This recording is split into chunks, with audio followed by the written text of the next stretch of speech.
ನಮಸ್ಕಾರ ಎಲ್ರಿಗೂ ಮತ್ತೊಂದು ಹೊಸ ವಿಡಿಯೋಗೆ ಎಲ್ರಿಗೂ ಕೂಡ ಸ್ವಾಗತ. ಗೃಹಲಕ್ಷ್ಮಿ ಯೋಜನೆಯ ಫಲಾನುಭವಿಗಳಿಗೆ ಫೈನಲಿ ಮತ್ತೊಂದು ಭರ್ಜರಿ ಗುಡ್ ನ್ಯೂಸ್ ಸಿಗ್ತಾ ಇದೆ. ಗೃಹಲಕ್ಷ್ಮಿ ಯೋಜನೆಯಲ್ಲಿ ಪೆಂಡಿಂಗ್ ಉಳಿದಿದ್ದಂತಹ 3 ಕಂತುಗಳಲ್ಲಿ ಈಗ ಆಲ್ರೆಡಿ ಎಲ್ಲ ಫಲಾನುಭವಿಗಳಿಗೂ ಕೂಡ 16ನೇ ಕಂತಿನ 2,000 ಹಣವನ್ನು ಅವರ ಬ್ಯಾಂಕ್ ಖಾತೆಗಳಿಗೆ ಜಮೆ ಮಾಡಲಾಗಿದೆ. ಇನ್ನು ಪೆಂಡಿಂಗ್ ಉಳಿದಿರುವಂತಹ 17ನೇ ಕಂತು ಮತ್ತು 18ನೇ ಕಂತಿನ ಹಣ ಬಿಡುಗಡೆಗೆ ಸಂಬಂಧಪಟ್ಟ ಹಾಗೆ ಇದೀಗ ಮಹಿಳಾ ಮತ್ತು ಮಕ್ಕಳ ಕಲ್ಯಾಣ ಅಭಿವೃದ್ಧಿ ಇಲಾಖೆ ಸಚಿವೆಯಾಗಿರುವಂತಹ ಲಕ್ಷ್ಮಿ ಹೆಬ್ಬಾಳ್ಕರ್ ಅವರು ಒಂದು ಮಾಹಿತಿಯನ್ನು ನೀಡಿದ್ದು, ಲಕ್ಷ್ಮಿ ಹೆಬ್ಬಾಳ್ಕರ್ ಅವರು ಕೊಟ್ಟಿರುವಂತಹ ಹೇಳಿಕೆ ಪ್ರಕಾರ ಗೃಹಲಕ್ಷ್ಮಿ ಯೋಜನೆಯ ಪೆಂಡಿಂಗ್ ಹಣ ಯಾವಾಗ ಫಲಾನುಭವಿಗಳ ಬ್ಯಾಂಕ್ ಖಾತೆಗಳಿಗೆ ಜಮೆ ಆಗಲಿದೆ, ಇನ್ನು ಯಾವ ಕಾರಣದಿಂದಾಗಿ ಕಳೆದ 3 ಕಂತಿನ ಹಣ ಪೆಂಡಿಂಗ್ ಉಳಿದಿತ್ತು ಅಂತೇಳಿ ಈ ವಿಡಿಯೋದಲ್ಲಿ ಕಂಪ್ಲೀಟ್ ಡೀಟೇಲ್ ಆಗಿ ತಿಳಿಸ್ಕೊಡ್ತೀನಿ. ಹಾಗಾಗಿ ವಿಡಿಯೋನ ಎಲ್ಲೂ ಕೂಡ ಸ್ಕಿಪ್ ಮಾಡದೆ ನೋಡಿ. ಹಾಗೆ ನೀವೇನಾದರೂ ನಮ್ಮ ಚಾನಲ್ಗೆ ಹೊಸಬ್ರಾಗಿದ್ದು ಇನ್ನೂ ಕೂಡ ಚಾನಲ್ ಸಬ್ಸ್ಕ್ರೈಬ್ ಆಗಿಲ್ಲ ಅಂತ ಹೇಳಿದ್ರೆ ಈ ಕೂಡಲೇ ಚಾನಲ್ ಸಬ್ಸ್ಕ್ರೈಬ್ ಮಾಡಿಕೊಂಡು ಪಕ್ಕದಲ್ಲಿರುವಂಥ ಬೆಲ್ ಐಕನ್ನ ಕ್ಲಿಕ್ ಮಾಡಿಕೊಂಡು ಅದರಲ್ಲಿ ಆಲ್ ಅಂತೇಳಿ ಸೆಲೆಕ್ಟ್ ಮಾಡ್ಕೊಳ್ಳಿ. ಇದರಿಂದ ನಾನು ಮಾಡೋ ಹೊಸ ವಿಡಿಯೋಗಳು ನಿಮಗೆ ಕ್ವಿಕ್ ನೋಟಿಫಿಕೇಶನ್ ಮೂಲಕ ಸಿಗ್ತಾ ಹೋಗುತ್ತೆ. ಹೌದು, ಗೃಹಲಕ್ಷ್ಮಿ ಯೋಜನೆಯಲ್ಲಿ ಎಲ್ರಿಗೂ ಕೂಡ ಗೊತ್ತಿರೋ ಹಾಗೆ ಕಳೆದ 3 ಕಂತಿನ ಹಣ ಪೆಂಡಿಂಗ್ ಉಳಿದಿರುತ್ತೆ. ಅಂದರೆ 2024ರ ಡಿಸೆಂಬರ್ ತಿಂಗಳ ಹಣ, 2025ರ ಜನವರಿ ಮತ್ತು ಫೆಬ್ರವರಿ ಒಟ್ಟು 3 ಕಂತಿನ ಹಣ ಪೆಂಡಿಂಗ್ ಉಳಿದಿರುತ್ತೆ. ಈಗ ಆಲ್ರೆಡಿ ಎಲ್ಲ ಫಲಾನುಭವಿಗಳಿಗೂ ಕೂಡ ಒಟ್ಟು 15 ಕಂತಿನ ಹಣವನ್ನು ಅವರ ಬ್ಯಾಂಕ್ ಖಾತೆಗಳಿಗೆ ಜಮೆಯನ್ನು ಮಾಡಲಾಗಿರುತ್ತೆ. ಸದ್ಯ 3 ಕಂತಿನ ಹಣ ಪೆಂಡಿಂಗ್ ಉಳಿದ ನಂತರದಲ್ಲಿ ಮಹಿಳಾ ಫಲಾನುಭವಿಗಳು ಏನಿದ್ದಾರೆ, ಗೃಹಲಕ್ಷ್ಮಿ ಯೋಜನೆಯ ಫಲಾನುಭವಿಗಳು, ಇವರು ಸರ್ಕಾರದ ವಿರುದ್ಧ ಒಂದು ಆಕ್ರೋಶವನ್ನು ವ್ಯಕ್ತಪಡಿಸ್ತಾರೆ. ಇದೇ ಸಂದರ್ಭದಲ್ಲಿ ಮಹಿಳಾ ಮತ್ತು ಮಕ್ಕಳ ಕಲ್ಯಾಣ ಅಭಿವೃದ್ಧಿ ಇಲಾಖೆ ಸಚಿವೆಯಾಗಿರುವಂತಹ ಲಕ್ಷ್ಮಿ ಹೆಬ್ಬಾಳ್ಕರ್ ಅವರು ಮತ್ತು ರಾಜ್ಯದ ಮುಖ್ಯಮಂತ್ರಿಗಳಾಗಿರುವಂತಹ ಸಿದ್ದರಾಮಯ್ಯನವರು ಗೃಹಲಕ್ಷ್ಮಿ ಯೋಜನೆಯ ಪೆಂಡಿಂಗ್ ಹಣ ಬಿಡುಗಡೆಗೆ ಸಂಬಂಧಪಟ್ಟ ಹಾಗೆ ಒಂದು ಹೊಸ ಮಾಹಿತಿಯನ್ನು ನೀಡಿರ್ತಾರೆ. ಅದರಂತೆ ಮಾರ್ಚ್ 5 ಮತ್ತು 6ನೇ ದಿನಾಂಕದಂದು 16ನೇ ಕಂತಿನ 2,000 ಹಣವನ್ನು ಫಲಾನುಭವಿಗಳ ಬ್ಯಾಂಕ್ ಖಾತೆಗಳಿಗೆ ಜಮೆಯನ್ನು ಮಾಡಲಾಗಿರುತ್ತೆ.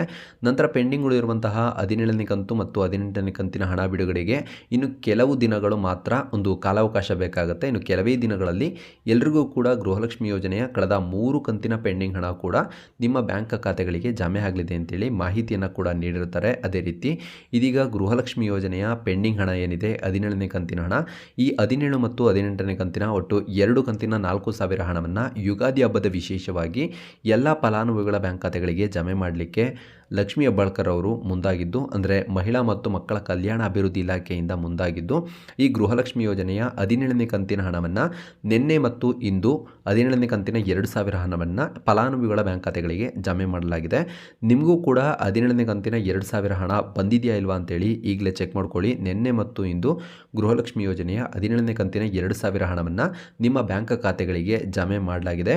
ಒಂದು ವೇಳೆ ನಿಮಗೆ 17ನೇ ಕಂತಿನ 2,000 ಹಣ ಬಂದಿಲ್ಲ ಅಂತೇಳಿದರೆ ನಿಮಗೆ ಮುಂದೆ ಗೃಹಲಕ್ಷ್ಮಿ ಯೋಜನೆಯ ಹಣ ಸಿಗೋದು ಡೌಟ್ ಅಂತಲೇ ಹೇಳ್ಬೋದು. ಒಂದು ವೇಳೆ ನಿಮ್ಗೆ ಆಲ್ರೆಡಿ ಗೃಹಲಕ್ಷ್ಮಿ ಯೋಜನೆಯ 16ನೇ ಕಂತಿನ ಹಣ ಬಂದಿದೆ ಅಂತೇಳಿದರೆ ಒಂದು ವೇಳೆ ನಿಮಗೆ ನಾಳೆ ಅಥವಾ ನಾಡಿದ್ದು ಗೃಹಲಕ್ಷ್ಮಿ ಯೋಜನೆಯ 17ನೇ ಕಂತಿನ ಹಣ ಕೂಡ ಸಿಗಬಹುದು. ಒಂದು ವೇಳೆ ನಿಮಗೆ 16ನೇ ಕಂತು ಮತ್ತು 17ನೇ ಕಂತು ಎರಡೂ ಕಂತಿನ ಹಣ ಬಂದಿಲ್ಲ ಅಂತೇಳಿದರೆ ನಿಮಗೆ ಇನ್ನು ಮುಂದೆ ಗೃಹಲಕ್ಷ್ಮಿ ಯೋಜನೆಯ ಹಣ ಸಿಗೋದಿಲ್ಲ. ಒಂದು ವೇಳೆ ನಿಮ್ಗೆ ಆಲ್ರೆಡಿ ಎರಡೂ ಕಂತಿನ ಹಣ ಬಂದಿದೆ ಅಂತ ಹೇಳಿದರೆ ಇನ್ನು ಮಾರ್ಚ್ 31ನೇ ದಿನಾಂಕದ ಒಳಗಾಗಿ 18ನೇ ಕಂತಿನ ಹಣ ಕೂಡ ನಿಮಗೆ ನಿಮ್ಮ ಬ್ಯಾಂಕ್ ಖಾತೆಗಳಿಗೆ ಜಮೆ ಆಗಲಿದೆ ಅಂತೇಳಿ ಮಹಿಳಾ ಮತ್ತು ಮಕ್ಕಳ ಕಲ್ಯಾಣ ಅಭಿವೃದ್ಧಿ ಇಲಾಖೆಯಿಂದ ಸೂಚನೆಯನ್ನು ನೀಡಲಾಗಿದೆ. ಒಂದು ವೇಳೆ ನಿಮಗೆ ಗೃಹಲಕ್ಷ್ಮಿ ಯೋಜನೆಯ 16ನೇ ಕಂತಿನ ಹಣ ಮತ್ತು 17ನೇ ಕಂತಿನ ಹಣ ಬಂದಿಲ್ಲ ಅಂತೇಳಿದರೆ ನೀವು ಗೃಹಲಕ್ಷ್ಮಿ ಯೋಜನೆಯ ಹೊಸ ನಿಯಮಗಳನ್ನು ಪಾಲಿಸಿಲ್ಲ ಅಂತೇಳಿ ಅರ್ಥ. ಒಂದು ವೇಳೆ ನೀವು ಈ ಗೃಹಲಕ್ಷ್ಮಿ ಯೋಜನೆಯ ನಿಯಮಗಳನ್ನು ಪಾಲಿಸಿಲ್ಲ ಅಂತೇಳಿದರೆ ನಿಮಗೆ ಇನ್ನು ಮುಂದೆ ಗೃಹಲಕ್ಷ್ಮಿ ಯೋಜನೆಯ ಹಣ ಸಿಗೋದಿಲ್ಲ.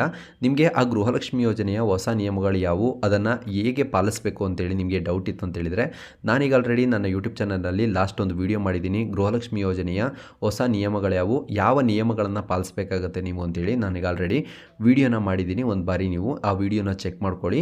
ನೀವು 5 ನಿಯಮಗಳನ್ನು ಕೂಡ ಗೃಹಲಕ್ಷ್ಮಿ ಯೋಜನೆಯ 5 ನಿಯಮಗಳನ್ನು ಕೂಡ ನೀವು ಪಾಲಿಸಿದ್ರೆ ಅಂತೇಳಿದರೆ ನಿಮಗೆ ಇನ್ನು ಮುಂದೆ ಗೃಹಲಕ್ಷ್ಮಿ ಯೋಜನೆಯ ಹಣ ಸಿಗಲಿದೆ.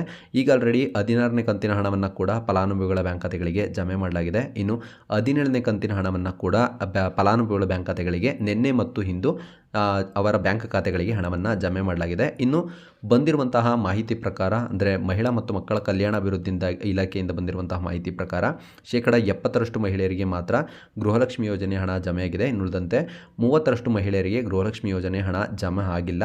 ಅಂತಹ ಮಹಿಳೆಯರು ಕಡ್ಡಾಯವಾಗಿ ಗೃಹಲಕ್ಷ್ಮಿ ಯೋಜನೆಯ ಹೊಸ ನಿಯಮಗಳನ್ನು ಪಾಲಿಸಬೇಕು ಅಂತೇಳಿ ಒಂದು ಸೂಚನೆಯನ್ನು ಕೂಡ ನೀಡಲಾಗಿದೆ.